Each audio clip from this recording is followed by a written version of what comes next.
మన పూర్ణిమ సిల్క్స్ లో కాదాంబరి కలెక్షన్స్ స్వచ్ఛమైన కంచి పట్టు చీరలు. వివరాలకు కాల్ చేయండి. Hi hello guys, welcome to I dream media.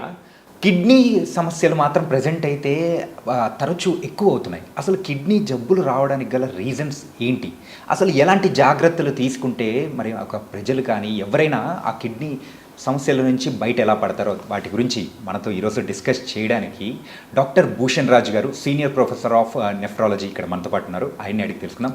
Hi sir. Hi, welcome to I dream media. So sir, and recent టైమ్స్లో అయితే మనం ఎక్కువగా ఆఫ్టర్ కోవిడ్ అయితే మన కిడ్నీకి సంబంధించిన జబ్బులు అనేది వేరియస్గా వింటూ ఉన్నాం. ఎందుకు ప్రజెంట్ సిచ్యువేషన్లో ఇలా జరుగుతుందంటారు? మనిషి పుట్టిన తర్వాత ప్రతి వారికి ఏదో ఒక జబ్బు రకరకాల రూపాల్లో జబ్బులు రావడం అన్నది సహజమే. జబ్బు రాకుండా మనిషి అంటూ ఉండేవాడు ఉండడు. అది ఏ శరీరానికి ఏ భాగంలో ఇక్కడ వస్తుందని చెప్పడం అనేది కొన్ని సందర్భాల్లో కష్టం. జన్మతహా వచ్చిన రకరకాల కారణాల చేత, జన్యుపరమైన కారణాల చేత ప్రతి జబ్బుకి ఒక నేపథ్యం ఉంటుంది. ఆ నేపథ్యం రకరకాలుగా మనకున్నటువంటి అలవాట్ల రీత్యా, చుట్టూ ఉన్న వాతావరణ భౌగోళిక పరిస్థితుల రీత్యా మారుతూ ఉంటాయి. అంటే మన శరీరంలో ఏదైనా జబ్బుకి రాకున్నటువంటి ఒక మాతృక మన శరీరంలో జీన్స్ రూపంలో ఉండాలి తప్పకుండా. ఏదైనా నీకు షుగర్ కావచ్చు, బీపీ కావచ్చు, ఏదైనా హార్ట్ అటాక్ చిన్న వయసులో రావచ్చు, పక్షవాతం రావచ్చు, లేకపోతే నీకు టీబీ రావాలనుకున్నా, టైఫాయిడ్ రావాలనుకున్నా కూడా దానికి రకమైనటువంటి ఒక జన్యుపరమైన మాతృక మన శరీరంలో ఉంటుంది తప్పకుండా. అలా ఉండడం చేత మన చుట్టూ ఉన్న వాతావరణ పరిస్థితులు అయితే అవి కొంచెం మార్పు చెందుతూ ఉంటాయి. ఉదాహరణకి డయాబెటీస్ రావాలని ఒక జీన్ ఉందనుకుందాం. ఒక ఇద్దరు అన్నదమ్ముల్లో పెద్దన్నయ్యకి, చిన్నన్నయ్యకి, ఇద్దరికి, పెద్ద తమ్ముడికి ఇద్దరికి కూడా డయాబెటీస్ రావాల్సిన అవసరం ఉంటుంది. వాళ్ళ జన్యురీత్యా వాళ్ళ అమ్మకి నాన్నకు ఉంది కాబట్టి. అన్నయ్య తన ఆఫీసర్ అయి ఉండి ఒక పెద్ద నగరంలో ఉంటూ కాలు మీద కాలు వేసుకుని కూర్చొని ఏసీ గదుల్లో వేళపాల లేకుండా, సమయపాలన లేకుండా భోజనం చేస్తూ పెద్ద శారీరకంగా అట్టే శ్రమ లేనటువంటి వ్యక్తి అయితే భవిష్యత్తుకి 30-35 ఏళ్ళకి రావచ్చు. చిన్నవాడు ఏదో వ్యవసాయం చేసుకుంటూ ఎక్కడో పల్లెటూరులో మూలకుంటాడు, కాయకష్టం చేస్తూ ఉంటాడు. సమయపాలన ఉంటుంది వాళ్ళకి. కాయకష్టం చేసేవాళ్ళు వాళ్ళకి గ్రామాలలో వాళ్ళు ఎట్లీస్ట్ సమయపాలన పాటిస్తున్నారని మనం అనుకుంటాం. బహుశా వాళ్ళు కూడా బాగా చేస్తున్నట్టుగా లేదు గ్రామాలలో. ఇక టీవీలు, ఇంటర్నెట్లో వచ్చేసిన తర్వాత వాళ్ళ ఆరోగ్యాలు సైతం పాడైపోతున్నాయి. అలా కాకుండా ఇలా చూస్తే బహుశా అతను కూడా రావచ్చు కాక, జీన్స్ ఉన్నాయి కాకపోతే 45-50 ఏళ్ళకి వస్తుంది. అంటే మన శరీరంలో జన్యుపరమైన మార్పులు మన అందరికీ, ప్రతి జబ్బు కూడా ఒక నేపథ్యం ఉండాలి. ఉన్నప్పుడు అది మా చుట్టూ ఉన్న వాతావరణాన్ని, మన అలవాట్లను బట్టి మారుతుంది. కాబట్టి మేము చాలామందికి చెప్తూ ఉంటాం, మనిషి యొక్క అలవాట్లు చాలా చాలా ముఖ్యం.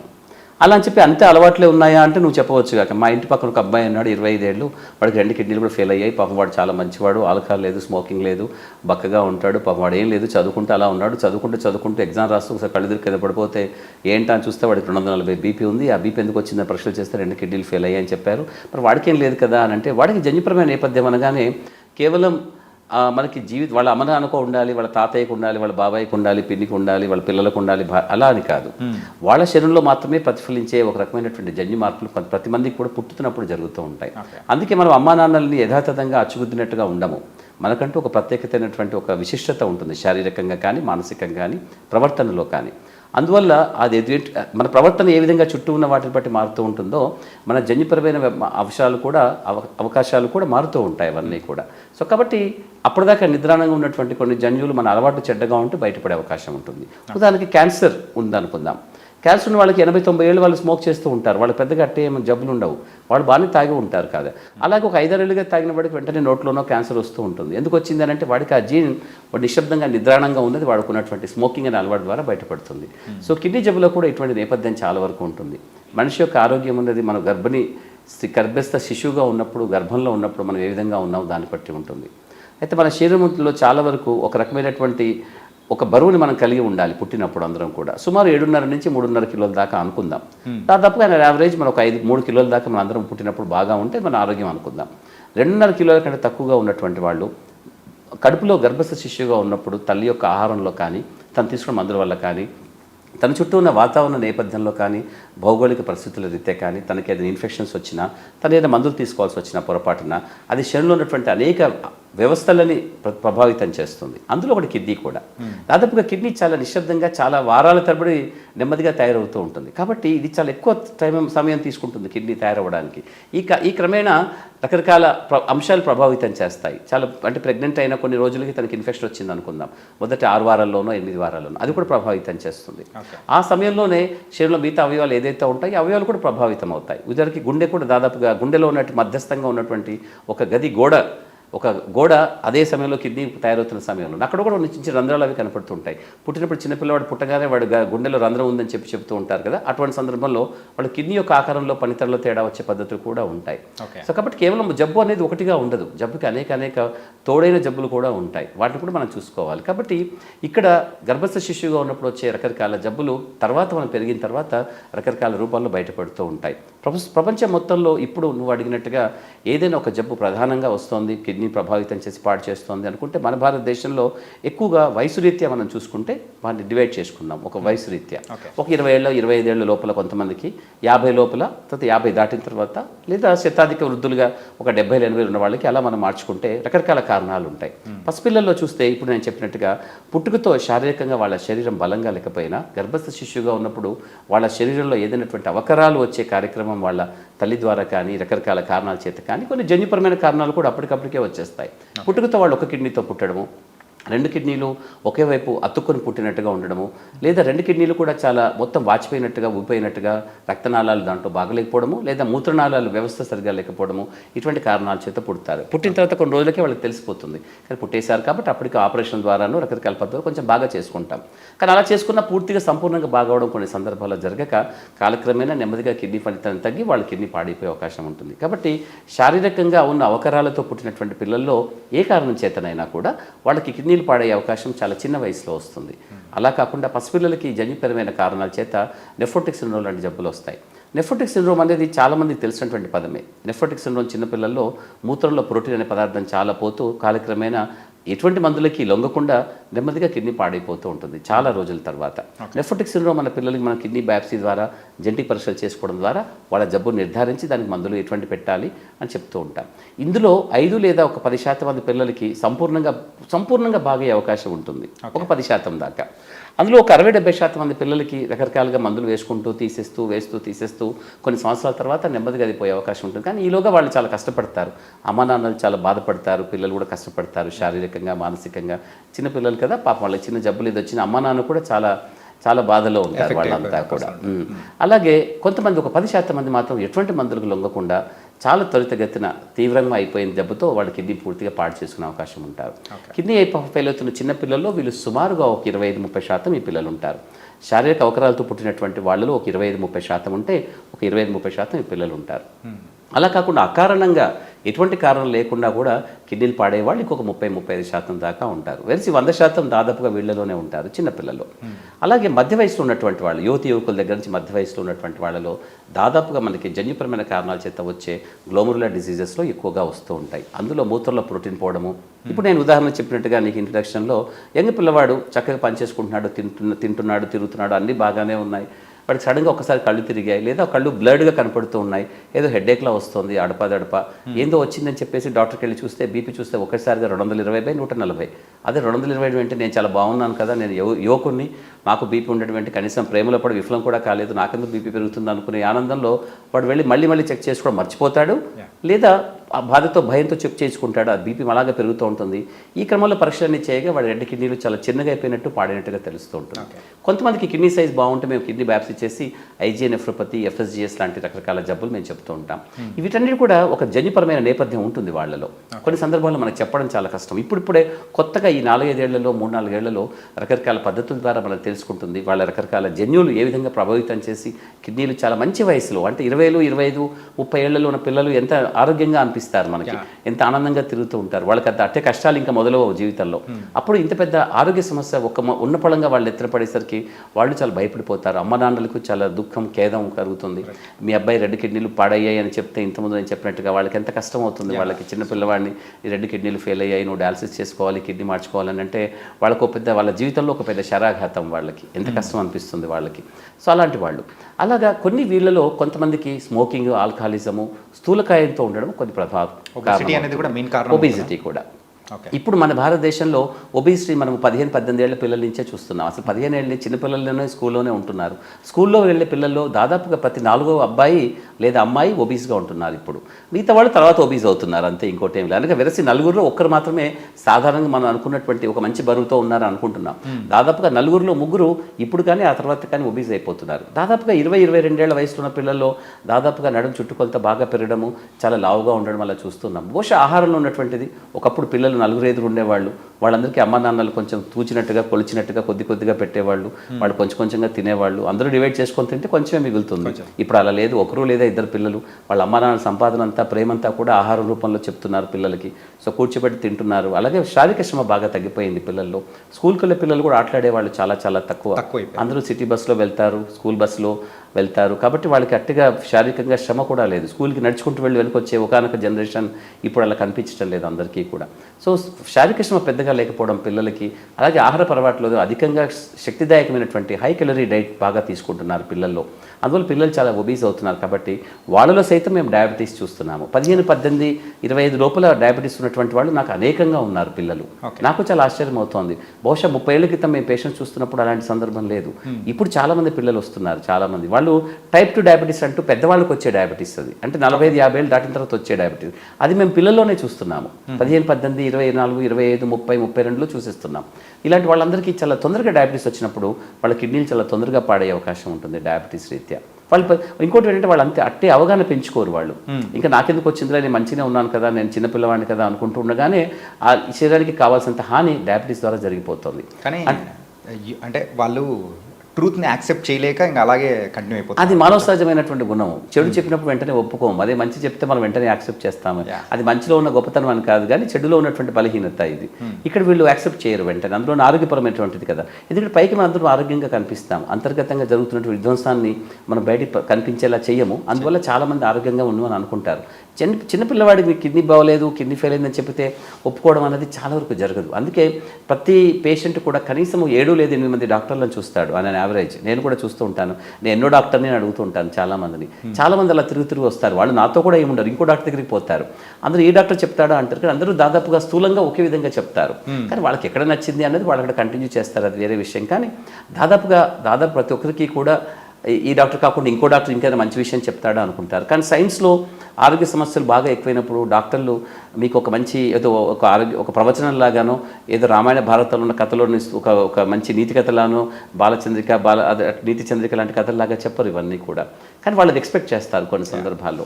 అయితే వాళ్ళ నుంచి అర్థం కూడా చేసుకోవచ్చు మనం. మంచి వయసులో ఉన్నప్పుడు నువ్వు ఆరోగ్యం బాగలేదు అని అంటే భయం అవుతుంది. ఇంకేదైనా చిన్న చిట్కా ద్వారా కానీ ఇంకేదైనా బాగోదామని చూస్తుంటారు కదా. ఈ కార్యక్రమాన్ని వాళ్ళు బాగా పాడైపోతారు. అందుకే యువకులు ఎవరైతే యంగ్ పిల్లలు మా దగ్గరకు వస్తున్నారో వాళ్ళు దాదాపుగా శారీరకంగా బాగా పాడైపోయిన వాళ్ళు అయి వస్తున్నారు ఈ మధ్య.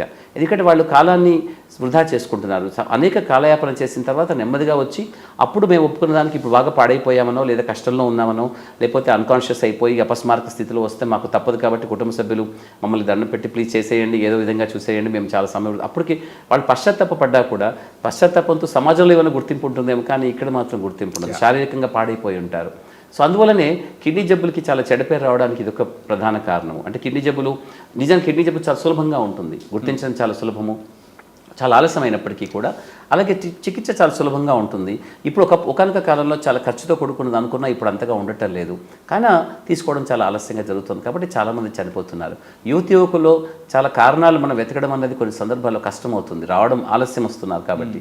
అదే సమయానికి వస్తే బహుశా కిడ్నీ జబ్బుకు ఒక పేరు పెడతాము, ఫలానా కారణం చేత మీ కిడ్నీ పాడిందని చెప్తాము, ఆ ఫలానా కారణంకి రకరకాలుగా తోడుగా ఉన్న ఈ జబ్బులని చెప్తాము. ఇది వంశపారంపర్యంగా ఉంటుంది. మీకు కానీ మీ అన్నదమ్ములకి, అక్క చెల్లెలకి, లేదా మీ పిల్లలకి కూడా వచ్చే అవకాశం ఉంటుంది. ఇటువంటి రకరకాల విషయాలు మేము చెప్తాము. ఇంకోటి ఏమిటంటే వాళ్ళు సరైన పద్ధతిలో వాళ్ళు చూసుకోకపోతే వాళ్ళ చదువు కానీ, వాళ్ళు పెళ్లి చేసుకోవడం, పిల్లలు కండము, ఇటువంటి రకరకాల అంశాలు ఆ సమయానికి ముడిపడి ఉంటాయి వాళ్ళ జీవితకాలంలో.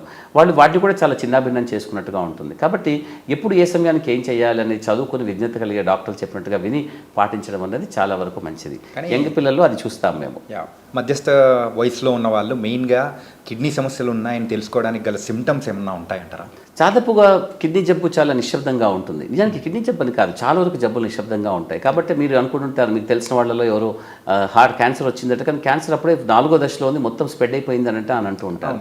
అలా మరి ముందెందుకు తెలుసుకోలేదు అంటే శరీరానికి ఎలా ఉంటుందంటే శరీరానికి చాలా వరకు ఓపిక చాలా ఎక్కువ, మనిషి మనస్తత్వానికి ఉండదు. కానీ అయితే ఇక్కడ శరీరం ఏం చేస్తుందనంటే దానికి ప్రత్యామ్నాయంగా ఉన్నటువంటి ఒక పద్ధతుల్ని నీ శరీరానికి ఇవ్వడం ద్వారా దాంట్లో మన శరీరంలో ఉన్నటువంటి రకరకాల ఏదైతే జీవరసాయన ప్రక్రియలు ఉంటాయో ఆ ప్రక్రియలు కావచ్చు, లేదా శారీరకంగా మనం రోజువారీ కార్యక్రమాల కోసం శరీరాన్ని వాడుకునే ప్రక్రియల కోసం కావచ్చు, మనకి చేసేసి అమర్చి పెడుతుంది.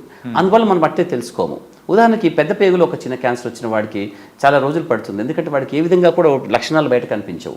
కిడ్నీ చాలా నిశ్శబ్దంగా పనిచేస్తుంది. ఇప్పుడు మామూలుగా కిడ్నీ పనిచేస్తుందా నీకు అంటే నువ్వు ఏ విధంగా చెప్పగలుగుతావు? నీ కిడ్నీ పనిచేస్తుందా అంటే ఈ మూత్రం పోస్తున్నాం కాబట్టి. కానీ మూత్రం పోయడం అన్నది కిడ్నీ చేసే పనిలో అత్యంత చిన్న కార్యక్రమం. అది చాలా చిన్న కార్యక్రమం. అది మామూలుగా ప్యాసివ్గా ఏదో నీళ్లు పోస్తే ఫిల్టర్ చేసినంత సులభంగా అనుకోవడానికి లేదు. అది కిడ్నీకి సంబంధించి అది చాలా పెద్ద కార్యక్రమం. కానీ మనకి మాత్రం చాలా మంచిలు తాగుతున్నాము, పావుగంట తర్వాత మూత్రానికి వెళ్ళాము అన్నట్టుగా ఉంటుంది. కానీ మూత్రం రూపంలో ఎటువంటి లక్షణాలు ఉండవు. కిడ్నీ 100% పాడై కొన్ని ఏళ్ళైన తర్వాత కూడా మూత్రం మనకి మామూలుగానే వస్తుంటుంది. కాకపోతే ఏంటంటే అందులో కేవలం నీళ్లు మాత్రమే ఉంటాయి. దాంట్లో ఉండాల్సిన విష పదార్థాలు మళ్ళీ పదార్థాలన్నీ రక్తంలో పేరుకుపోతూ ఉంటాయి. అందువల్ల మనకు ఆ విషయం తెలియదు. అయితే వాటికి కూడా మన శరీరం ఒప్పుకుంటుంది కొన్ని సంవత్సరాల దాకా కూడా. అందుకే కిడ్నీ జబ్బు అనేది దీర్ఘకాలిక వ్యాధి. అంటే అనేక సంవత్సరాలుగా ఈ జబ్బు అలా అలా అలా అలా ఉంటుంది. ఈ విషయాన్ని చాలామంది అర్థం చేసుకోరు. నాకు ఇప్పుడే వచ్చింది కదా, ఇప్పుడే బాగా చేసుకుంటాము అని ఈ బాగా చేసుకుందాము బలవంతంగా అనుకునే కార్యక్రమంలో వాళ్ళు చాలా వరకు పాడైపోయి ఇప్పుడు 5 ఏళ్ళకో 10 ఏళ్ళకో పోవాల్సిన వాళ్ళు 5-6 నెలలకే పాడు చేసుకొని వస్తుంటారు మా దగ్గరికి కూడా. అంటే అయితే ఆ నెగ్లిజెన్స్ వల్లే ఎక్కువగా ఇబ్బందులు అనేది ఆ విధంగా ఉంటుంది. కాబట్టి మేము చాలా మందికి ఎక్కువ కౌన్సిలింగ్ ఇవ్వాల్సి వస్తుంటుంది. ఉక్కుపట్టని అందరూ ఒప్పుకోరు. ఉదాహరణకి ఒక చిన్న పిల్లవాడు బాగా చదువుకున్నాడు, ఏదో ఎంట్రన్స్ ఎగ్జామ్లో ఐఐటీలో ఏదో వచ్చాయి, ఐఐటీ ఎగ్జామ్ చాలా టాపర్గా వచ్చాడు, ఢిల్లీ ఐఐటీలో ఎక్కడో వాడికి సీట్ వచ్చేసింది. చాలా ఏళ్ళ క్రితం జరిగిన స్టోరీ, చాలా సందర్భాల్లో చెప్తూ ఉంటాను నేను.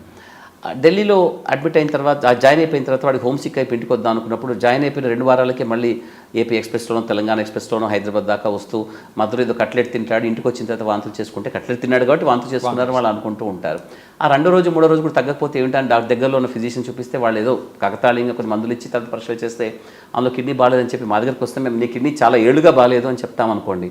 వాళ్ళు ఒక్కసారి వాళ్ళ ఇంట్లో వాళ్ళందరికీ ఒక రకమైనటువంటి ఆందోళన. ఒక విధంగా ఎలా తెలిసింది ఇప్పుడే కదా వాడు అంత పెద్ద ఎంట్రన్స్ ఎగ్జామ్ని వాడు పాస్ చేసిన వాడు అనారోగ్యంగా ఉంటాడని ఏ విధంగా భావిస్తారు. కానీ దాదాపుగా శరీరంలో జరిగే రకరకాల ఆరోగ్యపరమైన విధ్వంసాలన్నిటికీ కూడా ఒక రచన అంటూ ఉండి దాన్ని బయటపెట్టే విధంగా ప్రతిఫలించే విధంగా మీకు ఆరోగ్య లక్షణాలు అనారోగ్య లక్షణాలు కనిపించవు మనకి. చాలా జబ్బులకు అలాగే ఉంటుంది. కిడ్నీ జబ్బు మామూలుగా కూడా కిడ్నీలు చాలా నిశ్శబ్దంగా పనిచేస్తాయి. కిడ్నీలు ఏమి గలగలాడుతూ సెలయర్లాగా ఏమి పనిచేయవు కదా, నీకు ఆ శబ్దం వినిపించడానికో ఆ హడావిడి చేయడానికి గుండె కొట్టుకోవడం లబ్డబ్ అన్నా తెలుస్తూ ఉంటుంది. మెదడు పెద్ద అట్టే అవసరం లేకపోయినా మనిషి శరీరానికి మెదడు ఉన్నట్టుగా మనం మాట్లాడుతున్నాము, చేస్తున్నాము, ఆలోచిస్తున్నాం కాబట్టి మెదడు పనిచేస్తుందని మనం అనుకుంటూ ఉంటాం. దాదాపుగా అది అట్టే పనిచేయదు కూడా. అయినా కూడా ప్రతి కాళ్ళు చేతులు కదులుతూ ఉన్నాయి కదా, ఇవన్నీ మనకు తెలుస్తూ ఉంటుంది. కానీ ఆ కడుపు లోపల అంతర్గతంగా ఉన్నటువంటి లివర్ కానీ కిడ్నీ కానీ స్ప్లీన్ కానీ ఇతర అవయవాలు పనిచేస్తున్నాయి మనకి ఎలా తెలుస్తుంది? కాబట్టి చాలా పాడైపోయిన తర్వాత దాదాపుగా 85-90% పాడైపోయిన తర్వాత కాసిని లక్షణాలతో ఉంటుంది, బయటపడుతూ ఉంటుంది. గమ్మత్ ఏమిటంటే మనకి తెలిసినట్టుగా కేవలం కిడ్నీ ఫిల్టర్ చేసే అవయవం మాత్రం ఒకటే కాదు, రకరకాల ఇతర కార్యక్రమాలు కూడా చేస్తూ ఉంటుంది. అందులో ప్రధానమైనగా కొన్ని హార్మోన్స్ను తయారు చేయడము. దాదాపుగా ఈ కిడ్నీ జబ్బు లక్షణాలలో మీకు ప్రధానంగా కనిపించేది రక్తహీనత. రక్తహీనత ఉన్న వాళ్ళు ఎవరికైనా కూడా ఒక చిన్న యాక్సిడెంట్లో బాగా రక్తం పోయింది అనుకుందాం, వాళ్ళు కూడా కొన్ని లక్షణాలు ఉంటాయి. నీరసంగా ఉంటారు, నిస్సత్వం ఉంటుంది, ఆకలి మందగించినట్టుగా ఉంటుంది, కాస్త నడిస్తే చేస్తే ఆయాసంలా ఉంటుంది. ఇటువంటి రకరకాల లక్షణాలు వాళ్ళకి కనిపిస్తాయి. ఇవే లక్షణాలు వీళ్ళలో కూడా కనిపిస్తాయి. దాదాపుగా ఆడవాళ్ళకి రక్తహీనత ఉండడం అనేది చాలా సహజంగా ఉంటుంది. కాబట్టి మన భారతదేశంలో ఎవరైనా ఆడవాళ్ళు రక్తహీనతతో ఒక డాక్టర్ దగ్గరికి వెళ్ళారనుకోండి, ఒక మంచి అమ్మాయి, ఒక 25-30 ఏళ్ళ ఆవిడ, ఆల్రెడీ 2 పిల్లలు ఉన్నారు, ఎప్పుడో చిన్న పిల్లవాడు ఆల్రెడీ 4-5 ఏళ్ళు ఉండి ఉంటుంది, ఆవిడ ఒక డాక్టర్కి వెళ్ళి రక్తహీనత దగ్గరికి వెళ్ళింది అనుకోండి. ఎప్పుడమ్మా మీ పిల్ల డెలివరీ అయిందంటే 4-5 ఏళ్ళు అయిందండి అని అంటే, అప్పటి నుంచి నువ్వే బాగా తింటున్నట్టుగా ఉండలేదు, నీకు రక్తం తగ్గినట్టుగా ఉంది, ఇవి ఈ మాత్రలు వేసుకో అంటారు. అలా మాత్రలు వేసుకుంటూ కొన్ని నెలలు సంవత్సరాలు గడుస్తుంది, రక్తం మాత్రం ఇంప్రూవ్ కాదు. చాలా ఏళ్ల తర్వాత ఆమె శారీరకంగా దుర్బలంగా అవుతోంది, శరీరం కుచించుకుపోతుంది, శుష్కించుకుపోతుంది, కండరాలన్నీ చిన్నగా అయిపోతున్నాయి, బోన్లాగా అయిపోతుంది, ఎముకల గుడిలా తయారవుతుంది. ఏంటో నెమ్మదిగా ఆమెకు ఆకలి కూడా తగ్గుతుంది, ఆయాసంలా అనిపిస్తుంది, నీరసంగా ఉంది, వామిటింగ్స్ వచ్చినట్టుగా పొద్దున లేవగానే వాంతి వచ్చినంత పని అవుతుంది తనకి. ఏంటా అని తీరా చూసే పరీక్షలు వాళ్ళకి అందులో కనపడుతుంది 2 కిడ్నీలు కూడా పాడయ్యాయి చాలా సంవత్సరాలుగా అనేసి. అలా జరుగుతూ ఉంటుంది. ఇవన్నీ కూడా లక్షణాలు రక్తహీనత సంబంధించినవి. కిడ్నీ అని చెప్పడానికి అక్కడ ఏమి ఉండదు, కానీ కిడ్నీ చాలా పరోక్షంగా రక్తహీనత ద్వారా దాని లక్షణాలు కనపడుతూ ఉంటుంది. ఇందులో ఇంకో భాగం కూడా చెప్పాను, కండరాలు శుష్కించుకుపోతున్నాయి, ఎముకల గూడులా తయారవుతుంది, ఎముకలు కూడా చాలా మెత్తగా అయిపోయి నెమ్మదించి సరిగ్గా పనిచేయకుండా నొప్పిగా కనపడుతూ ఉంటాయి. ఎందువల్లంటే కిడ్నీలో తయారయ్యే విటమిన్ డి అనే హార్మోను మనకు తెలుసు విటమిన్ డి సూర్యరశ్మి ద్వారా వస్తుంది. కానీ సూర్యరశ్మి ద్వారా మనకు ఒక ముడి పదార్థాన్ని ప్రేరేపితం చేస్తుంది. చర్మం పైన ఉన్నటువంటి ఒక ముడి పదార్థాన్ని సూర్యరశ్మి ప్రేరేపితం చేస్తుంది. ఆ ప్రేరితమైనటువంటి ఆ పదార్థము లివర్ ద్వారా వెళ్ళి లివర్లోంచి మళ్ళీ కిడ్నీకి వెళ్ళి కిడ్నీ ద్వారా మన శరీరానికి కావాల్సినటువంటి అసలైన సిసలైన హార్మోన్ లాగా మారుతుంది. ఈ అసలైన హార్మోన్లా మారడానికి ఇంత పెద్ద కార్యక్రమం ఉంది. కానీ సూర్యరశ్మి కావడం అన్నది మనకి చాలా ముఖ్యం. కేవలం సూర్యరశ్మితో అక్కడ ఆగిపోదు కదా, కిడ్నీ లివర్ కూడా ఆరోగ్యంగా ఉండాలి. ఎప్పుడైతే కిడ్నీ బాగాలేదో విటమిన్ డి అనే అసలైన హార్మోన్ తయారు చేసుకోవడం కుదరదు. కాబట్టి అసలైన హార్మోన్ వెళ్ళి అసలైన పని చేయాలి. అది ఎక్కడ పని చేయాలి? ఎముకల్ని బలంగా, కండరాలను బలంగా దృఢంగా పెట్టగలగాలి. సో ఎప్పుడైతే ఈ హార్మోన్ తక్కువగా ఉంటుందో అప్పుడు నిజానికి ఆ రక్త బలహీనతగా అయినటువంటి ఎముకల ద్వారా వాళ్ళ శరీరం కుంటుపడిపోతుంది. అంటే శరీరం శుష్కించిపోతుంది. వాళ్ళకంతా కూడా ఎముకలు కూడా లీన్గా అయిపోయి బక్కచిక్కిపోతారు అకారణంగా. అంటే మీరు భోజనం తగ్గించారా అంటే నాకు ఆకలి తగ్గింది కానీ ఈ మధ్య నుంచి నేను అంతకుముందు నుంచే బక్కచిక్కిపోతున్నాను అంటారు. ఇవన్నీ రకరకాలుగా భిన్నంగా ఉన్నటువంటివి. అంతేకాని చాలామంది అనుకున్నట్టుగా నా కిడ్నీలు వెనుక భాగంలో వీపులో ఉన్నాయి కాబట్టి నాకు నడుము నవ్వలేదు. నన్ను చాలామంది వాదిస్తూ ఉంటారు. నాకు నడువు ఎప్పుడు నొప్పి లేదండి అంటారు. నాకు ఎప్పుడు నడుము నొప్పి లేదండి అంటారు. నొప్పి ఉండాల్సిన అవసరం ఏమీ లేదు. ఏదో కాసింత చిన్న రాళ్లలో ఉంటే ఏదైనా రాయి అతుకుపోతే అడ్డుపడితే అప్పటికప్పుడు నొప్పి వస్తుంది. కానీ అది కిడ్నీకి సంబంధించిన లక్షణం ఏమీ కాదు అది యాక్చువల్గా. సో కాబట్టి ఆ కిడ్నీ నిశ్శబ్దంగా పాడైపోతున్నట్టు మీకు ఎటువంటి లక్షణాలు ఉండవు. చాలా పెద్దగా శారీరకంగా మొత్తంగా కనపడే పెద్ద లక్షణాలు వచ్చేసరికి మీకు తెలియాల్సిన విషయం ఏమిటంటే కిడ్నీ అప్పటికే 85-90% పైగా పాడైపోయినట్టు. కాబట్టి ప్రాథమిక దశలో దాన్ని గుర్తించడం అనేది సాధ్యం కాదు. ఓకే. కానీ కిడ్నీస్ సమస్యలు ఎక్కువగా ఆడవాళ్ళతో కంపేర్ చేసుకుంటే మగవాళ్ళలోనే ఎక్కువగా కనిపిస్తుందని అంటున్నారు. Is it true? నిజమేనా? నేను చెప్తాను. అంటే మన సామాజిక నేపథ్యం మనకు భిన్నంగా ఉంటుంది భారతదేశంలో. ఇప్పటికీ పితృస్వామ్య వ్యవస్థ కాబట్టి నేను చాలా సందర్భాల్లో అనేక మంది పేషెంట్స్కి నిన్నటికి నిన్న ఓపీలో కూడా కొందరు చెప్తున్నాను. భారతదేశంలో ఆడవాళ్ళకు వచ్చే జబ్బుల్ని తొందరగా గుర్తించడం జరగదు. అంటే సాధ్యం కాదని నేను చెప్పటం లేదు, అవకాశం లేక. దాదాపుగా మేము చూస్తున్న కాలంలో చాలామంది ఆడవాళ్ళకి మగవాళ్ళకి ఒకే రకంగా జబ్బులు ఉన్నప్పటికీ సరే మగవాళ్ళకి కొంచెం ఎక్కువగానే వస్తాయి అనుకుందాం. ఎందుకంటే బయట తిరుగుళ్ళు ఎక్కువగా ఉంటాయి, వాళ్ళకి స్మోకింగ్ అనే అలవాట్లు ఎక్కువగా ఉంటాయి, ఆల్కహాల్ ఉంటుంది, నీళ్ళంటే బయట తాగరు, ఎక్కువ బయట తిరుగుతూ ఉంటారు. కాబట్టి చీటికి మాటికి మందులు వేసుకోవడం కొంచెం మగవాళ్ళలో చాలా ఎక్కువగా ఉంటుంది. పెయిన్ కిల్లర్స్, యాంటీబయాటిక్స్ ఎక్కువ వేసుకుంటూ ఉంటారు. ఎందుకంటే నలుగురిలో ఎక్కువ తిరుగుతారు కాబట్టి అదొక కారణము. సో ఈ కారణాలు పక్కన పెట్టేస్తే ఆడవాళ్ళకి ప్రత్యేకంగా ప్రెగ్నెన్సీ అనబడే ఒక ప్రత్యేక కార్యక్రమం ఉంటుంది. దాదాపుగా ఈ గర్భిణీ స్త్రీలలో నిశ్శబ్దంగా కిడ్నీలో వచ్చే మార్పులు సహజంగా కూడా జరుగుతాయి. దాదాపుగా కాదు, ప్రతి గర్భిణీ స్త్రీలో కూడా ప్రెగ్నెన్సీ సమయంలో ఆ 9-10 నెలల కాలంలో తప్పనిసరిగా కిడ్నీ లోపల రకరకాల మార్పులు జరుగుతాయి. కాకపోతే అవి సహజ సిద్ధమైనటువంటిది. తాత్కాలికంగా ఒక రకమైనటువంటి ఉధృతిలోనే పెద్దగా అయినట్టు అవుతుంది. కిడ్నీ సైజ్ కూడా ఇంత ఉండాల్సింది ఇంత అవుతుంది.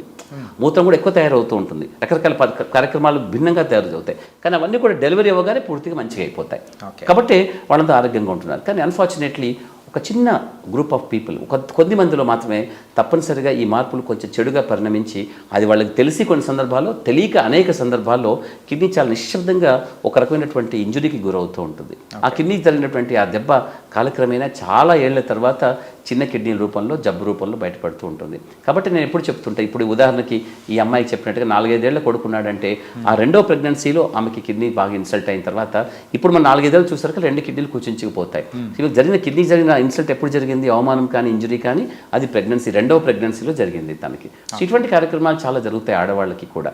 ఆడవాళ్ళు నిజంగా చెప్పాలంటే సహజ సిద్ధంగానే కొంచెం ఆరోగ్యంగా ఉంటారు, శారీరకంగా కూడా చాలా బలంగా ఉంటారు. అంటే సామాజికంగా మనకు ఒప్పుకోవడానికి వీలు కాదు, మనం అట్టే ఒప్పుకోం. కానీ ఎందుకంటే వాళ్ళని దుర్బలులుగా ఒక రకమైనటువంటి ఒక లేబుల్ చేసేసింది సొసైటీ. కాబట్టి పితృస్వామ్య వ్యవస్థలో మగవాళ్ళకి ఆరోగ్యానికి వాళ్ళకున్నటువంటి మార్పులకి వాళ్ళు డాక్టర్ దగ్గరికి వెళ్ళి వాళ్ళంతా స్వచ్ఛందంగా చూపించుకునేంత అవకాశం చాలామంది ఆడవాళ్ళకి ఈ దేశంలో లేదు. అంటే మీరు చూసినటువంటి ఒక చిన్న సమాజం, నగరాల్లో ఉన్నటువంటి సమాజాన్ని పక్కన పెట్టేస్తే నిశ్శబ్దంగా పట్టణాలలో కానీ గ్రామాలలో ఉన్నటువంటి అసలైన సమాజం ఏదైతే ఉంటుందో నిజానికి అది నాగరిక సమాజమే. అటువంటి సమాజంలో ఉన్నటువంటి అనేక మంది స్త్రీలకి ఒక ఆరోగ్య సమస్య ద్వారా ఒక ఆసుపత్రికి వెళ్ళి డాక్టర్ చూపించుకోవడం అనేది జరగదు. ఇంతకుముందు నేను చెప్పినటువంటి ఒక స్త్రీ రక్తహీనత ద్వారా డాక్టర్ దగ్గరికి అనేక సంవత్సరాలుగా అనేక మంది డాక్టర్లకి వెళ్తున్న వాళ్ళందరూ కూడా ఆడవాళ్ళు కదా, నువ్వు రక్తం తక్కువగానే ఉంటుంది అని ఐరన్ మాత్రలు ఇచ్చి పంపించేయడం అంటూ రొటీన్గా జరిగింది తప్ప ఆమె జబ్బును గుర్తించడానికి కొన్ని సంవత్సరాలు పట్టింది. అది కాకుండా ఒక మగపిల్లవాడు ఉన్నాడు, ఒక 30 ఏళ్ల మగపిల్లవాడు ఉన్నాడు, ఉద్యోగం చేసుకుంటున్నాడు, ఆఫీస్లో కొంచెం మెట్లెక్కి దిగాల్సిన అవసరం ఉంటుంది. కాబట్టి ఒకే మెట్లు ఎక్కి దిగడం అనే కార్యక్రమం 2-3 ఏళ్ళుగా చేస్తున్నప్పుడు 2-3 ఏళ్ళుగా జరిగినటువంటి ఆయాసం అనేది కొద్దిగా జరుగుతున్నప్పుడు అతనికి అనుమానం వస్తుంది. అదేంటి, నాకు ఇంతకుముందు ఇదే 2 అంతస్తులు ఎక్కినప్పుడు ఆయాసం కాలేదు, ఇప్పుడు 2 అంతస్తులు ఎక్కితే నాకు ఎందుకు ఆయాసం వస్తుంది అని పరీక్ష చేసుకుంటే డాక్టర్ దగ్గరికి వెళ్తాడు, పరీక్షలు చేసుకుంటారు. రక్తం తగ్గింది వచ్చింది, రక్తం ఎందుకు వచ్చింది, పరీక్ష చేస్తే కిడ్నీ బాగాలేదు. అప్పుడు కాబట్టి మేము పరీక్ష చేసే వాళ్ళలో ఎక్కువ మంది అధికులు మగవాళ్ళు ఉండడానికి కారణం ఏమిటంటే వాళ్ళ లక్షణాలకి వాళ్ళకి డాక్టర్ దగ్గరికి వెళ్ళే అవకాశం చాలా ఎక్కువగా ఉంటుంది. భారతదేశంలో మన దేశంలో ఆడవాళ్ళకి కొంచెం అటువంటి ఫెసిలిటీ చాలా వరకు ఉండదు. మీరు చూసినటువంటి కాసింత ఒక చిన్న గ్రూప్ని పట్టించుకోకండి, కానీ నగరాల్లో కాకుండా పట్టణాలలో గ్రామాల్లో ఉన్నటువంటి అనేక మంది స్త్రీలకి ఈ రక సమస్య ఉంది. కాబట్టి మనకు ఆడవాళ్ళలో ఈ సమస్య చాలా తక్కువ ఉందని అనుకుంటూ ఉంటాం, కానీ ఆడవాళ్ళలో కిడ్నీ పాడవడానికి కారణాలు భిన్నంగా ఉంటాయి. నేను చెప్పినట్టుగా ప్రెగ్నెన్సీలో జరిగే రకరకాల కార్యక్రమాలు. ఒకప్పటిలాగా 10 మందిని 12 మందిని ఆడవాళ్ళు బాగానే డెలివరీస్ చేసుకునేవాళ్ళు. ఇప్పుడున్నటువంటి పద్ధతుల్లో అంత బాగా ఉండటం లేదు. కారణం ఏమిటంటే కొంచెం ఆలస్యంగా పెళ్లిళ్ళు కావడము, హార్మోన్ యొక్క సమతుల్యత ఏదైతే శరీరంలో సహజంగా ఉండాలో అటువంటి కొంచెం దెబ్బతినడము, అందువల్ల పిల్లలు ఇంట్రాయూటరైన్ గ్రోత్ రిటార్డేషన్ లాంటిది, అంటే పిల్లల లోపల శారీరకమైనటువంటి పెరుగుదల ఏదైతే ఉంటుందో గర్భస్థ శిశువుకి అది సరిగా ఉండకపోవడంతో పిల్లలు తక్కువ బర్త్ రేట్తో పుడుతున్నారు, లేదా చాలా తొందరగా పుడుతున్నారు, ప్రీటర్మ్ బేబీస్ అంటున్నాం.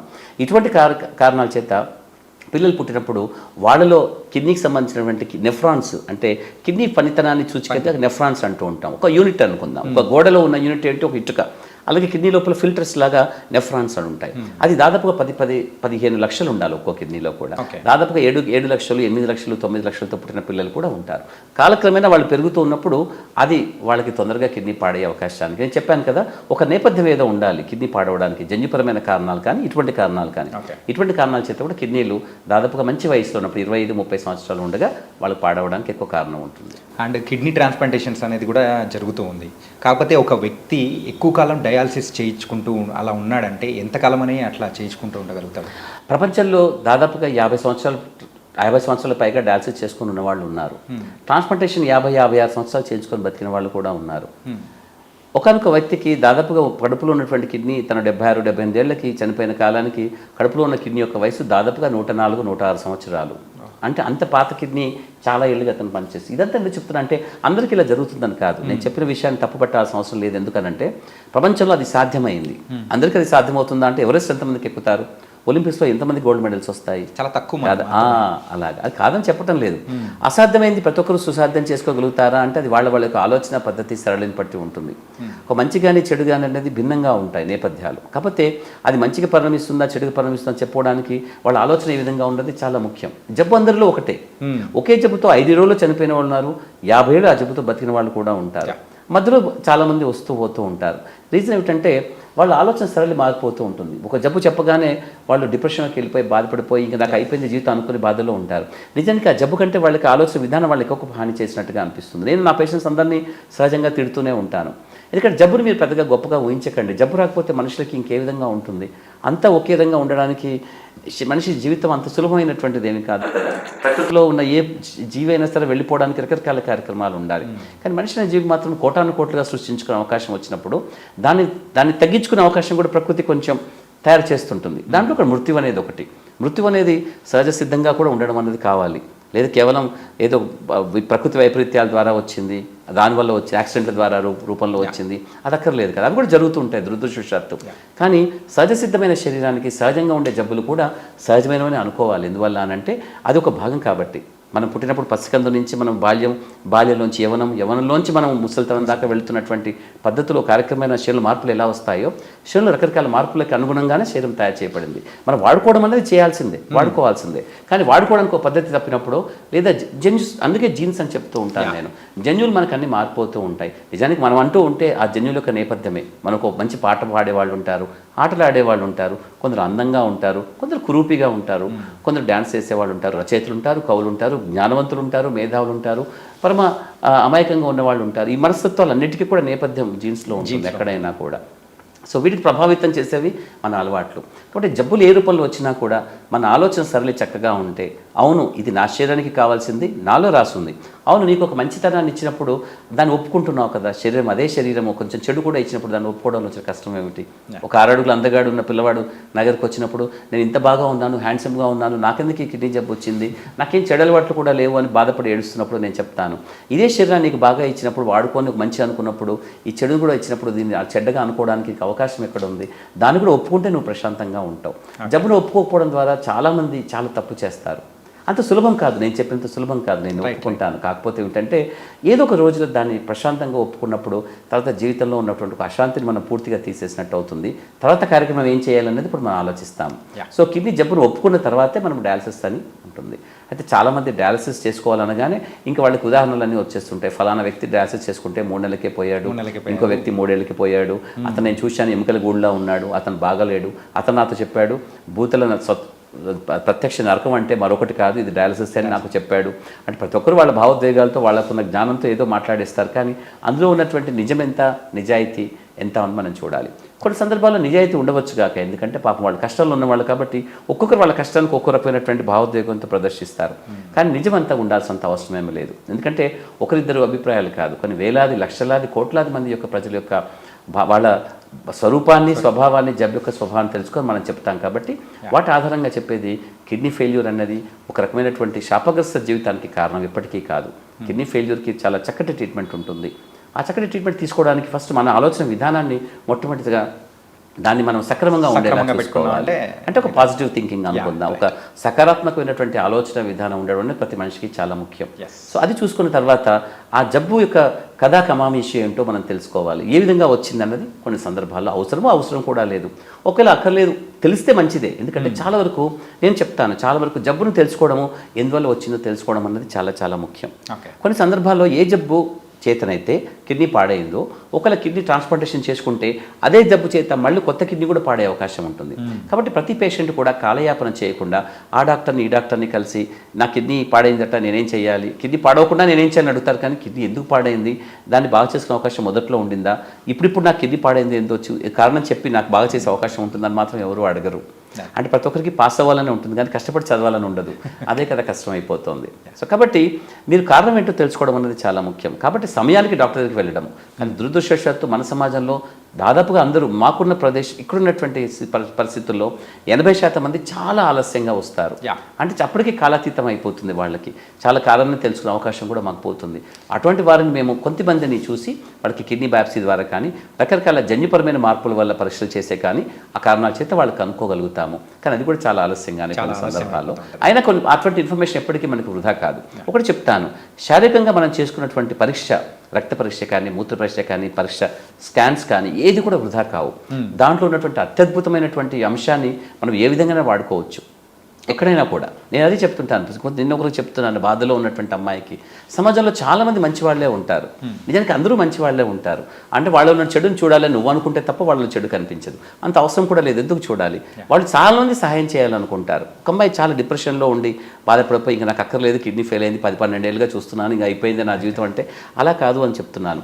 అంతా చెడే ఉంది, నాకేమీ లేదు అని అంటే నువ్వు చెడే చూస్తున్నావు, నీ కళ్ళను పట్టే ఉంటుంది, చుట్టూ చూస్తే మంచిగా ఉంటుంది, సహాయం చేసేవాళ్ళు చాలామంది ఉంటారు. సహాయం తీసుకోవడానికి నీకున్నటువంటి అర్హతను పెంచుకో, అప్పుడు నీకు చాలామంది సహాయం చేస్తారు. అటువంటి గుణం పెంచుకో నువ్వు, నీకు చాలా బాగుంటుంది. కాబట్టి అందరూ నీకు హాని చేస్తారు, వాళ్ళు బాగా చూడలేదు, వీళ్ళు బాగా చూడలేదు, వాళ్ళకి హాని చేస్తారు, ఇలాంటి అనుకునే బదులు వాళ్ళు ఉన్నట్టు మంచి వరకే చూడు, నువ్వు చెడు నీకు సంబంధం లేదు, అలా అనుకుంటే అందరూ చాలామంది బాగుంటారు అలా అని చెప్తున్నాను. కాబట్టి కిడ్నీ ప్రాబ్లం ఉన్నటువంటి వాళ్ళు అనేక సందర్భాల్లో అక్కడక్కడ తిరిగి ఇక్కడ తిరిగి చాలా సమయాన్ని వృధా చేసుకొని కిడ్నీ పాడైందో తెలుసుకోకుండా అక్కడ కష్టపడుతూ ఉంటారు. సో అది చాలా తప్పు జరుగుతూ ఉంటుంది. సులభమైన చికిత్స ఒకప్పుడు చాలా కష్టతరమైనటువంటిది, ఖరీదు ఎక్కువైనటువంటిది అనుకున్నప్పుడు ఇప్పుడు భారతదేశంలో, మన దేశంలో బహుశా అన్ని ప్రభుత్వాలు కూడా, కేంద్ర ప్రభుత్వమైనా రాష్ట్ర ప్రభుత్వాలైనా అన్ని రాష్ట్రాలలో కూడా చాలా సులభ సాధ్యమైనటువంటి చికిత్స వాళ్ళకి అందే అవకాశంలో ఉంది ఇప్పుడు. ఒకప్పుడు 30 ఏళ్ల క్రితం మేము చూసినప్పుడు కిడ్నీ ఫెయిల్ అయిన వాళ్ళకి నిజంగా ఒక మరణదండలానే ఉండేది. అది కూడా పాప ఇంత పెద్ద దండననా ఇంత చిన్న వాడికి అనిపించేది. కాకపోతే అప్పుడు వాళ్ళకున్న పరిస్థితుల్లో చాలా తక్కువ మంది మాత్రమే కిడ్నీ ట్రాన్స్ప్లాంట్ చేసుకునేవాళ్ళు, డయాలసిస్ చేసుకోవడం ఫెసిలిటీస్ ఉండకపోయేవి, హడావిడిగా ట్రాన్స్ప్లాంట్ చేసుకునేవాళ్ళు. అయినా చాలామంది బాగున్నారు. నాకు 32 ఏళ్ళు ట్రాన్స్ప్లాంట్ చేసుకున్న వాళ్ళు ఉన్నారు, 30కి ట్రాన్స్ప్లాంట్ చేసిన వాళ్ళు, 28-29 ఏళ్ళు ట్రాన్స్ప్లాంట్ చేసుకుని బతుకుతున్న వాళ్ళు, ఇంకా ఉన్నవాళ్ళు చాలామంది ఉన్నారు. కానీ అది సాధ్యమవుతుంది. కానీ సూపర్ సార్. ఏంటంటే మెయిన్గా మీరు చెప్పిన దానిలో అనిపించింది ఏంటంటే కాలయాపన వల్లే మెయిన్గా ఇట్లాంటి ప్రాబ్లమ్స్ నెత్తి మీదకి తెచ్చుకున్న తర్వాతే వస్తున్నారు అని. అవును, అది చాలా చాలా ఇంపార్టెంట్ అనే విషయము.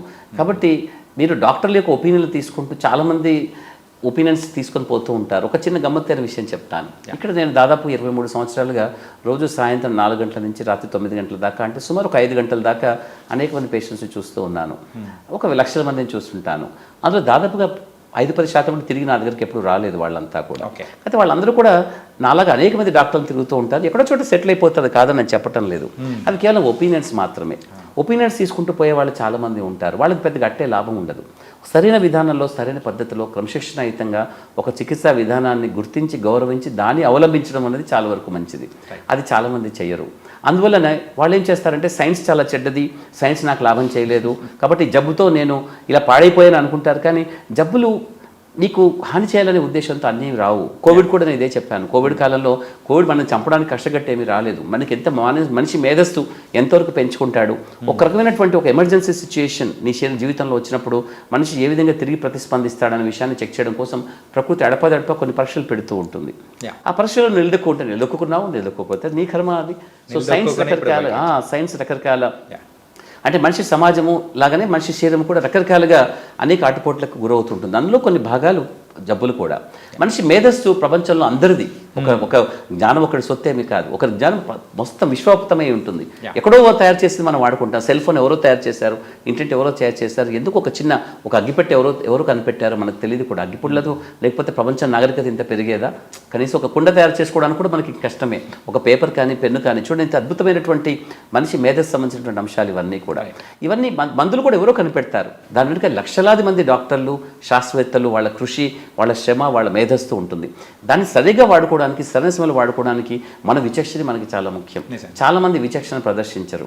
ఈ మందులు నాకు ఏదో హాని చేశాయి, మందులు నేను తీసుకోను, ఇంకేదైనా అట్టే కష్టపడకుండా చిట్కా ద్వారా ఇంకైనా బాగుంటుందా అనుకుంటూ ఉంటారు. నేను అదే చెప్తూ ఉంటాను. నేను బహుశా మీరు చదవకుండా పాస్ అవ్వడం అన్నది ఫస్ట్ క్లాస్